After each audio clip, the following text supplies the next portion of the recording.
Speed పెడుతున్నారు sir.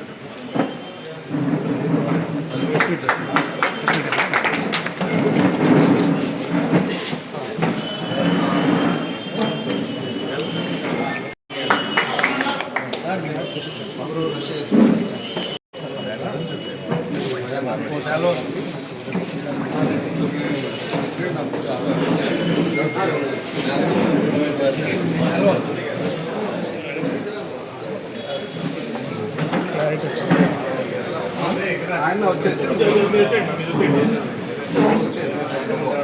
అందులో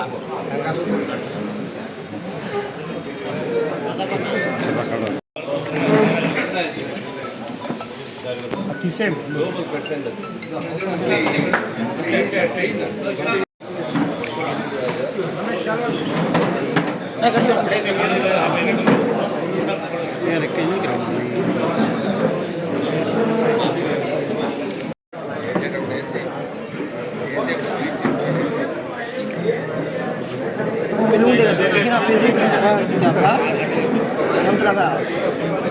पेलूंडेगा Facebook में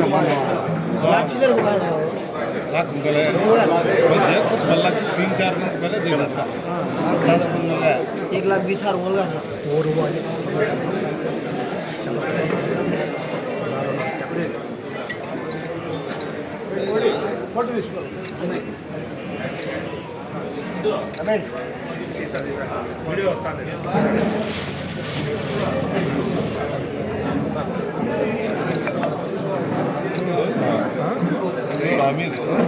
ఎంత వెళ్ళిపోయింది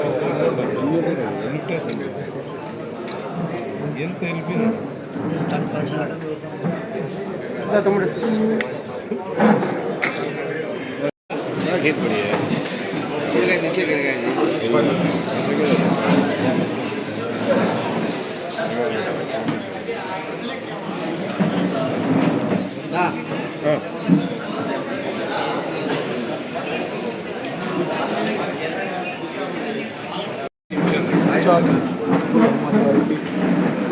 జిల్లా ప్రధాన కార్యదర్శి శ్రీ కెవి సాయి ప్రణీత్ రెడ్డి గారికి అందరికీ ధన్యవాదాలు తెలుపుకుంటూ వైఎస్ఆర్ కాంగ్రెస్ పార్టీ రాష్ట్ర మున్సిపల్ సెక్రటరీగా నా నియామకాన్ని గుర్తించి నా నియామకానికి సహకరించినటువంటి వైఎస్ఆర్ కాంగ్రెస్ పార్టీ నాయకులకు కార్యకర్తలకు మా తోటి మిత్రులందరికీ పార్టీ తరఫున నా తరఫున ప్రత్యేకంగా ధన్యవాదాలు తెలియజేసుకుంటున్నాను. Thank you. మీడియాలో కొంచెం కోఆపరేట్ చేయండి.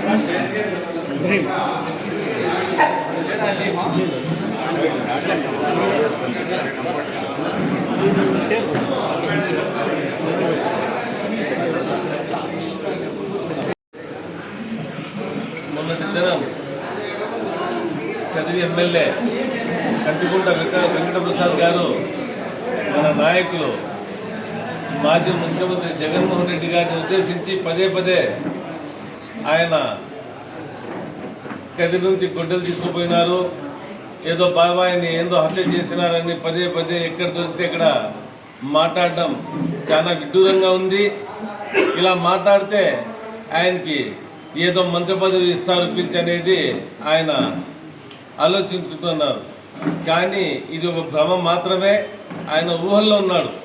ఎందుకంటే ఈయనకి సిబిఐ వారన్నా చెప్పి ఉండాలి, లేకపోతే ఈయన గొడ్డలి వ్యాపారం అన్నా చేస్తూ ఉండాలి, లేకపోతే ఇక్కడి నుంచి గొడ్డలు తీసుకుపోయినారు అదేందో చేసినారని మాట్లాడడం చాలా విడ్డూరంగా ఉంది. ఇది మీకు నైతిక విలువ లేదనే దానికి దార్పణం పడుతుంది. అదేగాక మీ స్థాయి కూడా కాదు. జగన్మోహన్ రెడ్డి గారు ఏదైనా ప్రెస్ మీట్ పెట్టినా లేకపోతే ఎవరి గురించి మాట్లాడడానికి కూర్చున్నా కానీ ఎంతో మర్యాదగా మాట్లాడతారు. మాలాంటి వాళ్ళు కానీ అదే నేర్పించినారు ఆయన. మీరు ఎవరితో మాట్లాడితే ఎలా మీరు సంబోధించాలా, వైఎస్ఆర్సీపీ పార్టీ శ్రేణులు కానీ నాయకులు కానీ కార్యకర్తలు కానీ ఎవరితో మాట్లాడితే చాలా మర్యాదగా మాట్లాడాలనేదే ఆయన మమ్మల్ని అందరినీ నేర్పించింది. కానీ మీ పార్టీ, ఎందుకంటే మీ పార్టీ పుట్టిండేదే ఒక వెన్నుపోటుతో. చంద్రబాబు నాయుడు అనే మనిషి వాళ్ళ మామకి చంపి వెన్నుపోటు పెడిచి ఈరోజు ముఖ్యమంత్రి అయినాడు. మీకు ఏ రోజు కానీ సొంతంగా మీరు ఎలక్షన్లో పోయింది కాదు. మీరు ఎప్పుడు మీరు తోక పార్టీలు ఉండాలి, మీరు ఏదైనా పార్టీతో పొత్తు పెట్టుకొని పోతారు. కానీ మా నాయకులు సింగల్గా ఎన్నికల్లో వచ్చి ఆ రోజు 151 సీట్లు గెలిచిందే ఎవరికైనా ఇది ఉందంటే అది ఒక్క వైఎస్ఆర్సీపీ పార్టీకే. కాబట్టి మీరు మాట్లాడే ముందు ఎవరి గురించి మాట్లాడుతున్నారనేది ఆలోచించుకోవాలి. లేకపోతే రానున్న రోజుల్లో కదిరి నియోజకవర్గ ప్రజలు వేచి చూస్తున్నారు ఎప్పుడొస్తుందా ఎలక్షన్ అని. నాకైతే ఎప్పుడో 6 నెలల్లో 1 సంవత్సరంలోనే ఎలక్షన్ వస్తుందని తెలుస్తూ ఉంది. ఎందుకంటే మీరు చేసిన హత్య రాజకీయాలు, మీరు చేసిన నకిలీ డీడీ స్కామ్లు ఇవన్నీ ఇంకా సుప్రీంకోర్టులో ఉన్నాయి. ఎలక్షన్ ముందు ఏదో మీరు నా కేసు కొట్టేసినారని మీకు టికెట్ అనౌన్స్ చేయడం జరిగింది. దానికన్నా ముందు ఒక మాట గుర్తుంచుకోవాలి, మీ పైన కేసు ఉన్నప్పుడు మీ భార్య యశోదమ్మకే పార్టీ టికెట్ అనౌన్స్ చేసింది. దాని తర్వాత ఆ కేసు కొట్టేసిన తర్వాత మీకు వచ్చి టికెట్ అనౌన్స్ చేసినారు, మీరు ఎలక్షన్లో కంటెస్ట్ చేసినారు. ఈ ఎలక్షన్ తర్వాత మళ్ళీ సిబిఐ వారు సుప్రీంకోర్టుకు ఆశ్రయించడం, సుప్రీంకోర్టులో 2 వాయిదాలుగానే జరిగినాయి. అదో ఇదే డీటెయిల్స్ కావాలంటే మీరు చూసుకోవచ్చు.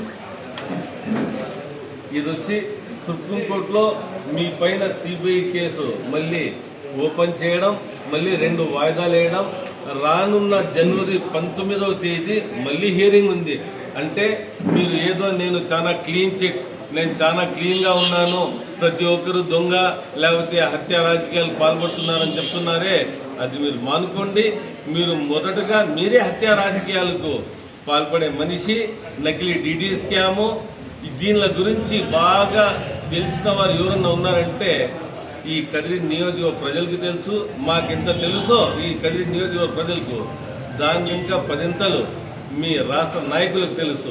ఇంకా ఎవరన్నా తెలుసుకోవాలనుకుంటే మాజీ మంత్రి మొహమ్మద్ షాకీర్ గారు ఇంకా ఉన్నారు కదిరిలోనే, పోయి మీరు అడగండి. ఆయన పూస గుచ్చినట్లు ప్రతి చిన్న విషయం ఎక్కడి నుంచి స్టార్ట్ అయింది, మీ రాజకీయ భవిష్యత్ ఎక్కడి నుంచి స్టార్ట్ అయింది, దాంట్లో మీరు ఏమేమి చేసినారనేది ఆయన చాలా క్లుప్తంగా చెప్తారు.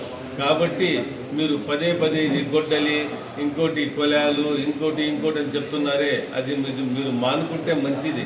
లేకపోతే మీ గురించి ప్రతి ఒక్కటి చెప్పాల్సి వస్తుంది. అది చెప్పకుండా ఉండాలంటే ఏదో మిమ్మల్ని వదిలేయాలి, ఈ నియోజకవర్గ ప్రజలు ఇంకా కొన్నేళ్ళు బాగా ఉండాలనుకుంటే కన్నా మీరు ఇవన్నీ మానుకుంటే మంచిదని నేను మీకు హితో పలుకుతున్నాను. లేకపోతే ఈ కదిరి నియోజకవర్గ ప్రజలు త్వరలోనే బుద్ధి చెప్పే కాలం వస్తుంది. అది municipal elections, local body election నుంచే స్టార్ట్ అవుతాయి. టీడీపీకి కానీ మీకు కానీ తెలియజేస్తున్నాను. జగన్మోహన్ రెడ్డి గారి హత్య జరిగింది అని మీరు చెప్తున్నారో, ఆ హత్య జరిగినప్పుడు టీడీపీ గవర్నమెంట్ రూలింగ్లో ఉంది. మీరు అప్పుడు ప్రతి ఒక్కరు ఉన్నారు. ఎక్కడ కానీ మా నాయకులు జగన్మోహన్ రెడ్డి గారి పేరు ఎక్కడా లేదు. కాబట్టి ఆయన పేరు మీరు తీసుకోవడం, ఇలాగే మీరు మాట్లాడితే మేము తప్పకుండా డిఫమేషన్ సూట్ కానీ చేస్తామని మీకు హెచ్చరిస్తున్నాం. జగన్మోహన్ రెడ్డి అంటే అభివృద్ధి సంక్షేమం. ఆయన మారు పేరు ఏమంటే అభివృద్ధి సంక్షేమం. ఆయనకి 2 కళ్ళు. గడిచిన 5 ఏళ్లలో ఏదైతే ఆయన మేనిఫెస్టో ఇచ్చినాడో దానిని ఒక బైబిల్లా, ఖురాన్లా, భగవద్గీతలా ఆయన భావించి తూచా తప్పకుండా ప్రతి నెల ప్రతి డేట్ ఆయన రౌండ్ ఆఫ్ చేసి ఆయన ఈ రాష్ట్ర ప్రజలకు ఈ ఏదైతే స్కీమ్స్ ఆయన అనౌన్స్ చేసినారో అది తూచా తప్పకుండా పాటించిన ఘనత ఒక్క ఈ రాష్ట్రంలోనే కాదు, ఈ దేశంలోనే ఏదైనా ఆ రోజుల్లో ముఖ్యమంత్రి ఉన్నారంటే అది ఒక్క జగన్మోహన్ రెడ్డి గారి మాత్రమే నేను తెలియజేస్తున్నాను. కాబట్టి ఆయన ట్రాక్ రికార్డు గురించి, ఆయన మంచితనం గురించి మీరు కాదు, ఈ రాష్ట్రం ప్రజలు చెప్పాలా. ఈ రాష్ట్ర ప్రజలు ముందు 151 సీట్లు ఇచ్చి ఆయన్ని ముఖ్యమంత్రి చేసుకున్నారు. రెండవసారి మీ 3 పార్టీలు కలిసి ఈవీఎంల సహాయంతో ఏదైతే మీరు ఈరోజు అనుకుంటున్నారో, ఏదో మాకు ప్రజలు ఓట్లు వేసేసినారు, మేము గెలిచేసినాం, మేము వచ్చేసినాం, మేము అంబేద్కర్ రాజ్యాంగంని తప్పించి రెడ్ బుక్ రాజ్యాంగం మేము అమలు చేస్తామని మీరు చాలా తప్పుదో చాలా వేరే మైండ్ సెట్లో ఉన్నారు. ఈ రాష్ట్ర ప్రజలు ఎన్నుకునేదే జగన్మోహన్ రెడ్డి గారిని. ఆ దురదృష్టం ఏమంటే ఆ ఈవీఎంలు ఏ బటన్ అదినా కానీ అది పోయి వేరే పార్టీకి ఓటు పడి మీరు ఈరోజు ఎమ్మెల్యే అయినారు. మరి ఈ రాష్ట్రంలో కూడా కూటమి ప్రభుత్వం వచ్చింది. 40% మాకు కనబడుతూ ఉంది. ఈరోజు మేము పల్లెల్లో పోతే మేము ఎక్కడైనా పోతే కన్నా మేము మీకే బాబు ఓటు వేసింది అంటున్నారు. ఏడిపోయిన ఓట్లు. దానికి ఇంకొక ఎగ్జాంపుల్ చెప్తున్నాను.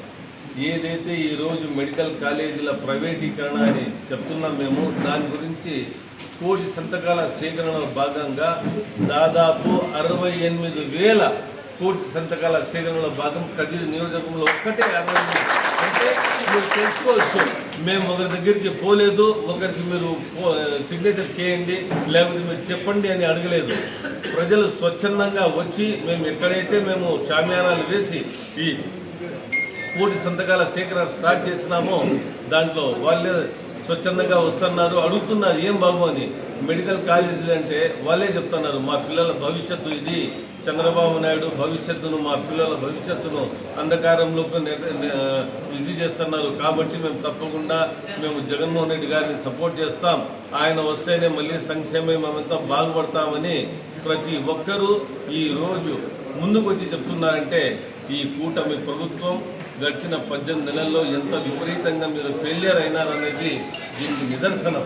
మీకందరికీ తెలుసు, చంద్రబాబు నాయుడు ఏ హామీలు ఇచ్చి ఈ ఎలక్షన్లు గెలిచి లేకపోతే ఈవీఎంల సాయంతో వచ్చినారో కానీ ఆయన వచ్చిన తర్వాత ఆ పిల్లల భవిష్యత్తు లేదు, పెద్దోళ్లకు ఏంది రావడం లేదు. ఎలాంటి సంక్షేమం ఏదైతే ఎలక్షన్లలో మీరు వాగ్దానాలు చేసినారో దాంట్లో 10% కూడా మీరు అమలు చేసింది లేదు. మీరేమో సూపర్ 6 సూపర్ హిట్ అంటున్నారు. సూపర్ 6 అని మీరే అనుకుంటున్నారు, సూపర్ హిట్ అని మీరే అనుకుంటున్నారు. కానీ ప్రజలు సూపర్ ఫ్లాప్ 6 ఇది, బయట పోలేదు, గ్రౌండ్ లోపలే బాల్ పడింది, ఇది 6 కాదనుకుంటున్నారు. అంటే మీరంతటికి మీరే తప్పట్టు కొట్టుకుంటున్నారు, మీరంతటికి మీరే ప్రజల్లో పోయి సూపర్ 6 సూపర్ హిట్ అని అనుకుంటున్నారు. కాబట్టి మీరు ఒకటి కూటమి ప్రభుత్వం ఫెయిలియర్ అయింది, రెండోది మీరేదో మీ పెద్ద నాయకుల కళ్ళలో మీరు పడాలా, మీరేదో మంత్రి పదవి సాధించాలనే ఆశతో మన జగన్మోహన్ రెడ్డి గురించి మాట్లాడుతున్నారు. ఇది మీరు మానేయండి. మానకపోతే రానున్న రోజుల్లో మీరు చాలా కష్టపడాల్సి వస్తుంది. మీ కేసులన్నీ బయటికి వచ్చేసినాయి, మళ్ళీ సుప్రీంకోర్టులో ఉన్నాయి, త్వరలోనే తీర్పులు వస్తాయి. మీరు ఏదైతే మీరు చెప్తున్నారో నేను చాలా క్లీన్ చిట్, నేను ఏదో కడిగిన ముత్యం అని అనుకుంటున్నారో, కడిగిన ముత్యానికి వచ్చి ఇలాంటి కేసులు ఉండవు. ఈరోజు కేసులు ఉన్నాయంటే మీరు కడిగిన ముత్యము లేదు. మీరు ఈ ఆలోచన విరమించుకోండి, లేకపోతే మేమంతా తప్పకుండా మీకు తగిన శాస్తి చెప్తామని, అదేగాక ప్రజలు కూడా తగిన బుద్ధి చెప్తారని మీరు గ్రహించాలని కూడా మిమ్మల్ని నేను తెలియజేస్తున్నాను.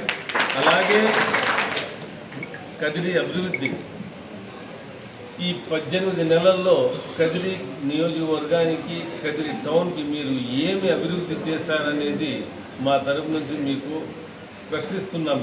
మీరు ఎలాంటి అభివృద్ధి చేసిందిలే, తీరా ఎప్పుడు చూస్తే మాటలు తప్పితే ఈ కూటమి ప్రభుత్వం కానీ మీరు కానీ ఏం చేసింది లేదు. రియల్ ఎస్టేట్ రంగం పూర్తిగా విఫలమైంది. పూర్తిగా రియల్ ఎస్టేట్ ఎవరైతే చేస్తున్నారో ప్రతి ఒక్కరూ వాళ్ళు చాలా ఢీలా పడిపోయినారు.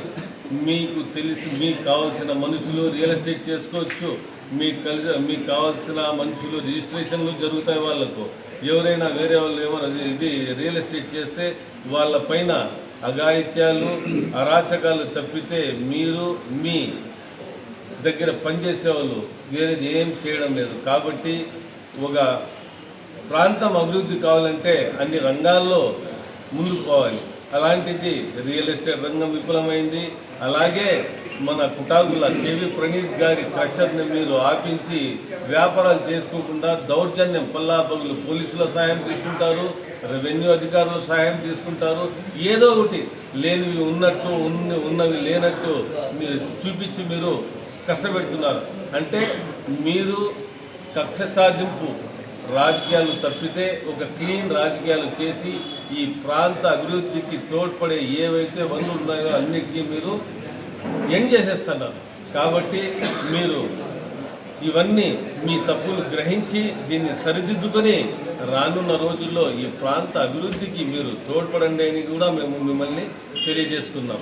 అలాగే మీ ఇంటి వెనకాల కోనేరు ఉంది. మీరు వచ్చి 18 నెలలైంది. కోనేరుకి ఏం చేయకూడదు. కోనేరుకి కావాల్సింది బంకమట్టి అయితే మట్టి తోలి, లేకపోతే ఏదో శాండ్ తోలి మీరు ఈరోజు వరకు కోనేరుని అభివృద్ధి చేసే దిశగా మీరు ఏంది ఆలోచించనే లేదు. ఎప్పుడు చూసినా మాటలు. ఈ ఒకటి కూటమి ప్రభుత్వం అదే చేస్తోంది. మీరు కూటమి ప్రభుత్వంలో ఎమ్మెల్యే కాబట్టి మీరు కానీ అదే ఇది కంటిన్యూ చేస్తున్నారు. కాబట్టి దయచేసి మీరు కదిరి అభివృద్ధికి మీరు ఆలోచించండి. కదిరి అభివృద్ధి వైపు మీరు నియోజకవర్గ అభివృద్ధి వైపు మీరు చూడండి అని కూడా మిమ్మల్ని తెలియజేస్తున్నాం. అలాగే గత ప్రభుత్వంలో వైఎస్ఆర్సీపీ పార్టీ దీంట్లో ఉన్నప్పుడు కదిరిలో రోడ్ వైండింగ్ జరిగింది. అప్పుడు ఏం జరిగింది? కదిరి హిందూపూర్ క్రాస్ నుండి కోనూరు వరకు రోడ్ వైండింగ్ జరగలేదు. అప్పుడు మీరేం చెప్పినారు? ఏదైతే మార్కెట్ రేట్ ఉందో అది కాంపన్సేషన్గా మీరు ఇచ్చి పగలగొట్టి మీరు రోడ్ వైండింగ్ చేయండి అని చెప్పినారు. అది చెప్పింది ఎవరు లేదు, మీరే. కానీ మీరు వచ్చినారు, ఇప్పుడు పాలక పక్షంలో ఉన్నారు, మీరు ఫోర్స్లో ఉన్నారు, మీరు ఆ పని చేయండి. అందరికీ మీరు కాంపన్సేషన్ ప్రజెంట్ రేట్కి ఇచ్చి ఆ రోడ్ వైండింగ్ చేయండి. అప్పుడు మీరు చెప్పిందేమి, ఇప్పుడు చేస్తుండేదేమి? అప్పుడైతే మీరు ప్రతిపక్షంలో ఉన్నారు, చెప్పినారు. ఇప్పుడు మీరు పాలపక్షంలో ఉన్నారు, ఇప్పుడు చేయండి. మీరు అందరినీ కాంపన్సేషన్ ఇప్పించి ఇలాంటివి చేయండి అని చెప్తే మీరు ఏదో మార్కెట్ యార్డ్ చైర్మన్ స్వేరింగ్ సర్వేలో నిలబడి జగన్మోహన్ రెడ్డి గురించి మాట్లాడతారు, వాళ్ళ తాత రాజారెడ్డి గురించి మాట్లాడతారు, హంద్రీ నీవా గురించి మాట్లాడతారు. హంద్రీ నీవా ఎవరు తెచ్చినారు? ఆ రోజుల్లో రాజశేఖర రెడ్డి గారు 70% హంద్రీ నీవా పనులు పూర్తి చేసినారు.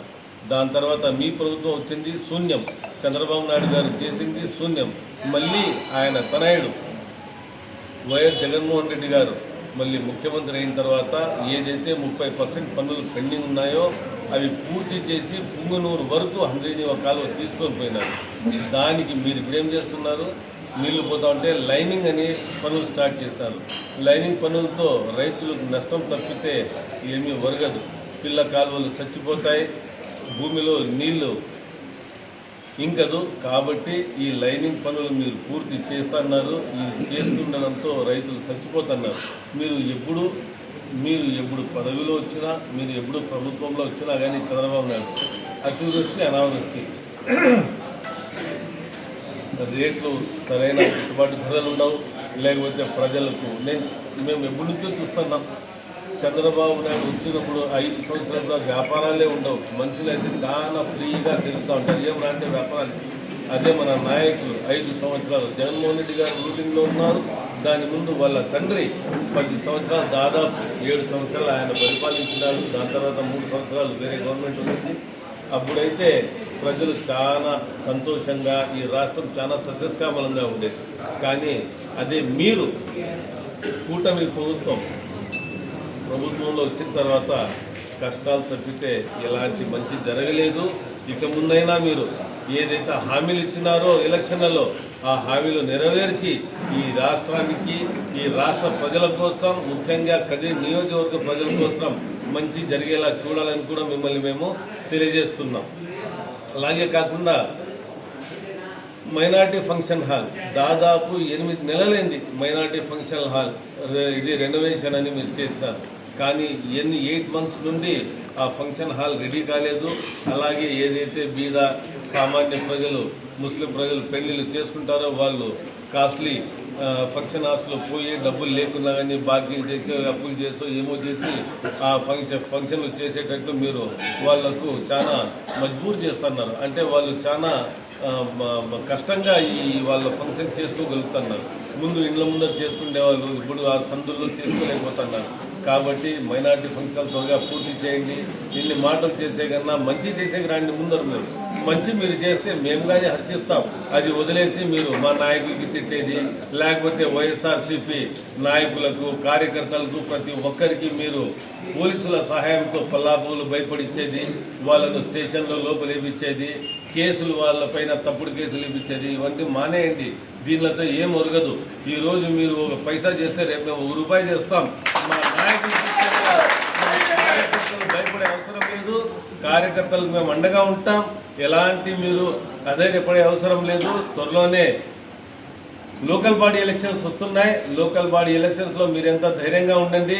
మేము తప్పకుండా లోకల్ బాడీ ఎలక్షన్స్లో వైఎస్ఆర్సీపీ మేము గెలుచుకుంటాం. అన్ని సీట్లు మేము జగన్మోహన్ రెడ్డి గారికి గిఫ్ట్గా కూడా ఇస్తామని కూడా మేము ఈ సందర్భంగా తెలియజేస్తున్నాం. మీరు ఇలాంటి మాటలు ఆపి మీ నేర చరిత్రను కప్పిపుచ్చుకునేందుకు వేరే వాళ్ళ గురించి మాట్లాడేంత అవసరం లేదు. మీ నేర చరిత్ర ఏమనేది కదిరిలో చిన్న పిల్లల దగ్గర నుంచి ముసలాయన వరకు తెలుసు. 20 సంవత్సరాల నుంచి మీరు రాజకీయం చేస్తున్నారు. ఈ ఐదు సార్లు మీరు ఎమ్మెల్యేగా నిలబడినారు. దాంట్లో ఒకసారి మీ నేర చరిత్ర తెలిసి మీకు టికెటే ఇవ్వలేదు. మళ్ళీ 4 సార్లు ఇచ్చినారంటే ఇప్పుడు మీరు చెప్తారు 4 సార్లు ఇచ్చినారు కదా అని. టీడీపీలో ఎవరున్నారని ఇచ్చేకి మీరొకరే ఉండేది. అబద్ధం చెప్పినా నిజం చెప్పినా నేరం చేసినా మంచి చేసినా మీరు తప్పితే ఆ పార్టీకి గతి లేదనే మీకు ఇచ్చినారు. దాంట్లో మీరు ఒకసారి మీ సొంత ఆ పార్టీలో అప్పుడు చాన్బాష్ అనే వ్యక్తి కౌన్సిలర్గా ఉండేవాడు. మీతో తిరిగే ఆయన పైన మీరు 900 ఓట్లతో చాన్బాషా మీ పైన గెలిచినాడు. దాని తర్వాత మళ్ళీ ఏదో ట్రయాంగులర్ ఎలక్షన్ జరిగితే వెన్నుపోటు ఎవరు పూడిస్తే మీరు మళ్ళీ ఎమ్మెల్యే అయినారు. దాని తర్వాత ఇంకా నా ఎలక్షన్లో అంటారా, మీరు ఇంత పెద్ద సీనియరు, 25 ఏళ్ళ చరిత్ర ఉంది, ఈవీఎంల సహాయంతో ఏదో కొద్దిపాటి తేడాతో గెలిచిన ఆయన మీరు. కాబట్టి గెలుపు అసలు ప్రజలు ఎన్నుకుంటే గెలుపు, ఈవీఎంలు సహాయంతో వస్తే అది గెలుపు కాదు. కాబట్టి ఇవన్నీ మీరు వదిలేసి మీరు కదిరికి మంచి చేసేకి ముందుకు రండి. ప్రజలు హర్షిస్తారు. ఇవన్నీ మాటలు కల్లిబుల్లి మాటలు వదిలేసి మీరు మంచి చేసి ముందుకు రాండి మిమ్మల్ని హితూ పలుకుతూ ఈరోజు భారతమ్మ గారి పుట్టినరోజు. భారతమ్మ గారికి మేము హ్యాపీ బర్త్డే తెలుపుతున్నాం. మా కదిరి నియోజకవర్గ ప్రజల తరఫున కూడా భారతమ్మకు మేము హ్యాపీ బర్త్డే తెలుపుతూ ఈ ప్రెస్ మీట్ మేము ముగిస్తున్నాం. పాత్రికేయ సోదరులు